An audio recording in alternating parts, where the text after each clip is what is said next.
What's going on, guys? BossOp86 here, back to another video, and today I'm here to do my AEW Dynamite Winter is Coming. LOL. This, in all honesty, was one of the better renditions of Dynamite. I think this was a really good Dynamite. In all honesty, this was probably the best Dynamite in, I'd say, months. Because I feel like Dynamite has its moments, but I feel like it's just bogged down by a lot of crap.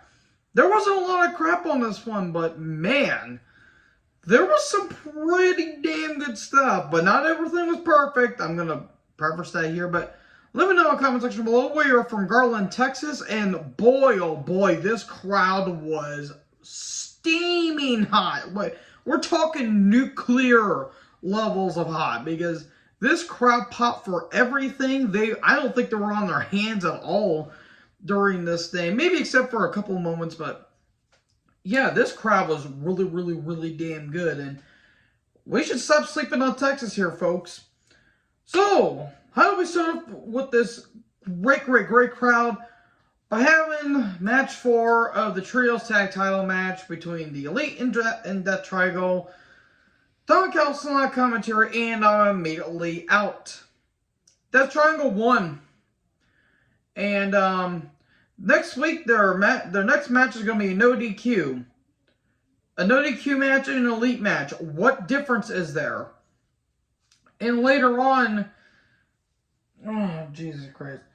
Later on, this was announced during the main event, but Tony Schiavone says, well, Tony Khan says, if the Elite make it 3-2, the next match is going to be Falls Count Anywhere, and if it's a sudden death, it's going to be a ladder match. Because why not? Why not do more dumb stuff with the Elite? I did not care, in case you guys couldn't tell. MJF is backstage, cutting a fantastic promo. Do I need to say more? It's MJF. Granted, not every single thing he does turns into gold, but sometimes he can make things into gold, and I cannot talk how justice this promo is. The Acclaim come down, and Max does his good rap as usual. And then all of a sudden, Jarrett, Lethal, Dut, and the Big Toe Mofo, aka Something Insane, they attack. A guitar shot the bones, and he says, yeah, scissor me that, slap nuts. Okay. Why is Jarrett being involved in a title feud, no less, in 2022? I'll never understand it. We had a recap of Claudio versus Jericho, where Claudio won the world title. Good. Claudio needs to bring back prestige to that world title, even though the ROH world title has not meant a lot ever since the pandemic hit. And even before that, it really hasn't. Like, I think ever since Matt Taven won it. Nothing against Matt Taven, he just wasn't a main event worker. He was more of a high-tier mid-carder at best. So it sucks. I really like Matt Taven, I just didn't see him as a world champion. Then Jericho Appreciation Society is backstage. They're not done with the Blackpool Combat Club because this feud will never end. Sami's going to be taking on Mox. Great. I feel bad for Moxley. Brian Cage with Prince. Na. Hey. Took on Jungle Boy Jack Perry. Brian Cage is 1/3 of the of the ROH 6-man tag. Yeah, remember when those titles meant something? Yeah, I did too. It was fine. Like, Cage is a good athlete for his size. It's just I don't really have any interest in the guy. I love Prince Nana, don't get me wrong, and Jungle Boy is Jungle Boy. Nana does distract. It was like a David versus Goliath match. There was a cool spot where Cage was about to hit an F5, but Jungle Boy turned that into a Canadian Destroyer. I thought that was kind of cool. Prince Nana distracts, but amounts to nothing because in the end, Jungle Boy Jack Perry wins. And he calls out Morrissey, who's now being called Big Bill. Okay? I don't know why, and I don't care. And then Hathaway comes down. Someone lost their child. Oh, wait, that's Stokely. And then Moriarty and Morrissey attack Perry. Choke slam, and all of a sudden, hook! That was terrible, and I don't feel bad. He comes down, and okay. Jungle Boy and a hook. Man, it's like Peter Pan never left. I'm curious to see what they're going to do with this, but at the same time, it involves a firm, but who knows. Blackpool Comic Club are backstage. And they said, we don't care where the match take place, dark elevation, rampage, or dynamite. We're not going to just beat you. We're going to beat you up. Okay, kind of a typical promo, but it was good. Swerve video package. He's going to be taking on Keith Lee probably next week. Okay. This was a great video package, by the way. Because he says, you're not family, you're not friend. This was great stuff. I love Swerve. House of Black with Julia took on the Factory. It was a beat down on everyone, and then a black mass, and there you go, House of Black win. Cool. I hope everyone's doing okay, by the way. Just want to clarify. I hope Malachi's in a better place. I hope Buddy's doing all right. I hope Rudy's doing okay. I hope Julia's certainly doing okay, because Jesus Christ, that table bump that she took when the Great Muta showed up on Rampage, ugh, that always makes me cringe. So anyways, Sheena Hater have a video package. They're having a match next week. I'll be totally fine during that match. It's for the AEW Women's Championship. And then Baker Rebel are backstage, and Baker's congratulating on Hater getting her match. And then Sky Blue shows up. I thought for a second it was Cora Jade, because that's how similar they look. They're having a match on Rampage. Cool. I like Sky Blue. She looks really nice. So, let's see. Jericho took on a...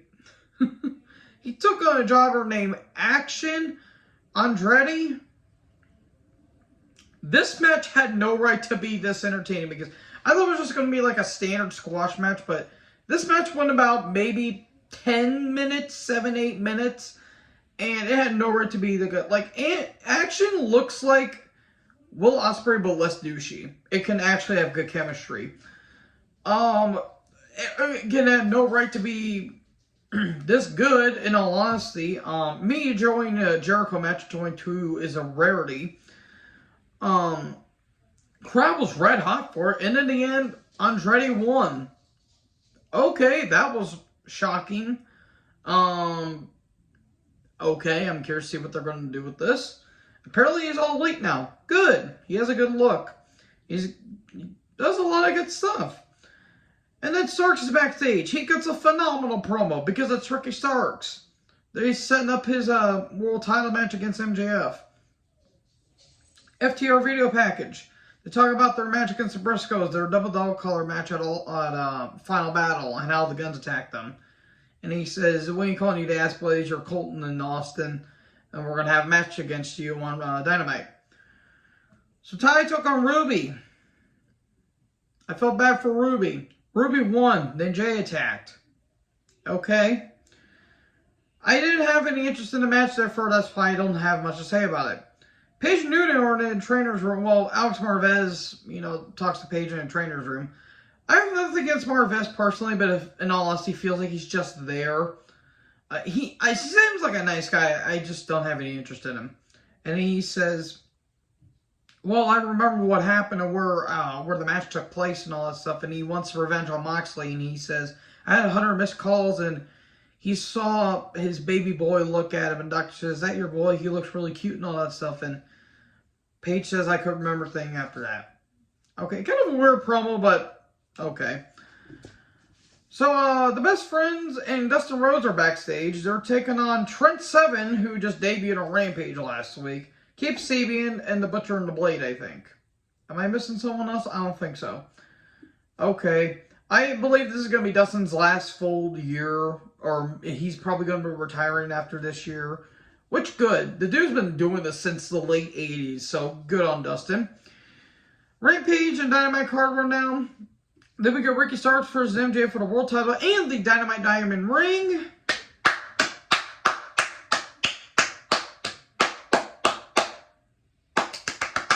Okay, I'll stop. This was great stuff. Really, really, really great stuff. One of the finest main event matches in Dynamite's history. Crowd absolutely red hot. This was a big fight feel. I'd say this is their best match together, at least that I saw, because I think the last time they had a match is where MJF accidentally broke Ricky Stark's neck. Which again, it was incidental, or not incidental, it was accidental. But this was really great stuff. I'm not going to go through everything in this match verbatim. There was some really good arm focus and rib focus on MJF. MJF being a full-on dick heel, as he always tends to be. There was a spear at one point, but a slow call. Like, it looks like Ricky almost went for the Rochambeau like 3 times, but he couldn't just get MJF fully up, and he just hit him with a Liger Bomb that got a very, very, very close 2 count, by the way. There was a spear, but a slow crawl. But the kick out turns into Salt of the Earth. That was some really good stuff. And it almost turned to like a Zack Sabre Jr. submission, which was crazy. Towards the end, though, ref got used as a shield. Low blow. MJF wins. That's sneaky MJF.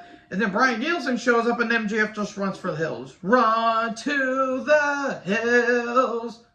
Run for your life. I am sorry that I completely botched that rendition of Iron Maiden's Run to the Hills, but I couldn't help myself. So anyways, we're most likely going to get that match maybe at the January 4th event that's going to be happening, or they may save it up for a pay-per-view. They're probably going to do it on the January 4th show, but that is it, folks. Kind of a shorter review here because there was not a lot to talk about on the show besides the main event. So thank you guys for watching this video. Make sure you guys like, comment, subscribe. What did you guys think about this show? Let me know in the comment section below. Make sure you guys tap the little bell for more notifications. Join the herd. Talk to the next video. Peace out.